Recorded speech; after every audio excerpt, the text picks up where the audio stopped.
Thank you, Senator Blackburn. Ms. Stowe, can I just come back to you and ask just a bit more about your story? When investigators first showed you the pictures of your daughter and the abuse that your ex-husband had perpetrated on your daughter, did you understand then that those pictures had been shared and were circulating wildly, wildly and widely out in the world? I mean, what was that like? Well, the whole thing, I was taken by surprise when they first came to us and told me what was happening. I was confused. I didn't understand when, where, how. But in the end, after they explained to me, yes, sadly, I understood that they were circulated and her abuse is worldwide. Let me ask you this. Are images, that was 20 years ago, approximately? 25 years ago. 25 years ago. Are images of your daughter still online? They're still online. They've made movies from her images. They've taken a culmination of the abusive images and created a montage, like you go to a wedding or another affair, and that's how they're played now.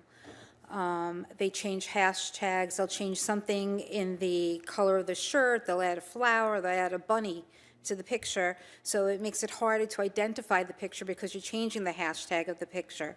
So it's a different format that they have to look for. So. Have you had any experience with the social media platforms where this material often circulates? And this is child sex abuse material. Have you worked with them? Have you asked them to take down your daughter's pictures? What's your experience with them been like? I've been fighting since day one. That's all I do. I contact people. I hound people down. I said, if we were famous, if she was a celebrity, those pictures would be down. I said, she's not famous. She's famous to me, but evidently not famous enough to the world unless people here do something about it. I've asked, I've repeatedly, I've hired lawyers. I've done it personally, asking, I have had a fight with Google about it, saying for the safety of my child, you have to get these images off. I said, her pictures of her abuse are out there. People know. We have a neighbor at one point who was found with her, who was caught with her images online. We were notified by the Department of Justice. This pervert lived blocks away from us. We didn't know him until I got the notification that he had her abusive images. I said, it's imperative that you get these things off the computer. And what did they tell me? I have to contact the webmaster and speak to the webmaster and have them take it down. But in order for me to contact the webmaster, I have to give him my name, my phone number, my address. So why don't I just give him my child? Why do you think these social media companies aren't more proactive in taking down this material? Oh, because they're making money off of it. They're profiting. Right. That's what the bottom line is with everything, profit. Yeah, profit. Here, 26 years later, 5-6 years later, your daughter's material's still online, and they're making money on it, the social media companies, and that's the bottom line. Absolutely. And we all know what it really is. You know, this is why I think it is so imperative that the full Senate take up and pass the legislation that this committee passed unanimously, which would allow you and your daughter to get into court and to sue any company that knows or should know that your daughter's images are on their platform and they won't take it down. As you said, why should you have to chase anybody? Why should you be the one who has to police it? You shouldn't have to. They know they should do it. They're evading accountability because they make money on it. And I just want to say again to the big tech companies, no amount of profit justifies destroying people's lives. And that's what they're doing, destroying your daughter's life, destroying other people's lives because it makes them money. And it's time that the United States Senate showed a little independence from these tech companies and actually did something about it. So I just renew again my call to the Senate, to my colleagues, for heaven's sake, stop taking big tech's money, number one, and number two, pass this bill and give victims rights to get into court and to protect themselves.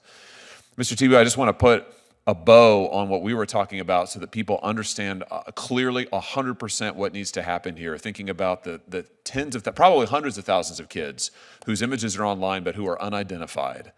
What Congress could do right now is we could pass legislation that would fully fund new victim identification specialists, analysts on a permanent basis into the Department of Homeland Security and wherever else they might be helpful. We could do that on a permanent basis, and that would have a tremendous effect in identifying these kids, rescuing these kids, and bringing their perpetrators, their abusers to justice. Have I got that right? Absolutely. What else do we need to understand about what we need to do right now in order to help these kids? I think to add on to what Ms. Jane was saying, one of the things that we would love is for the Supreme Court to hear the Doe versus Twitter case. And we are submitting an amicus brief on behalf of the two boys who were sextorted on Snapchat and then distributed on Twitter. That would be pretty helpful as well. Well, that'd be fantastic. That would be fantastic. And since you opened that door, I'll just say that it's time for Congress to pass legislation that removes the Section 230 shield that prevents these companies from ever being held accountable. These companies are so outrageous. You know, they're just outrageous. On the one hand, they claim, well, we're not publishers, therefore we can't be held accountable. And then they turn around and say, well, we're publishers, and therefore we have First Amendment immunity. That's just absurd. There's no company or corporation in America other than the social media companies who are completely and totally shielded from any kind of liability no matter what they do. You know, if your car blows up, you can sue the car maker. And guess what? When you do, the cars work a whole lot better. These social media companies, Ms. Doe, no victim in here today, not a one of you, can get into court against these social media companies. That is just wrong. And I'll tell you why it is. It's because the amount of money that flows to this body from those companies keeps the courtroom door shut for you.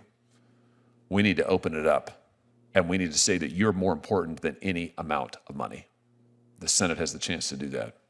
I want to thank all of our witnesses for being here today. Thank you for your tremendous efforts. Thank you for your bravery and your courage, Ms. Doe. Thanks to each of you for your efforts to help children, rescue children, protect the vulnerable and the exploited. You know, America is a great nation because America is a good nation. And we see the goodness of the nation, I think, in front of us today in your efforts to help the most vulnerable. And I hope that this body will recommit itself to that task. God bless each of you. The record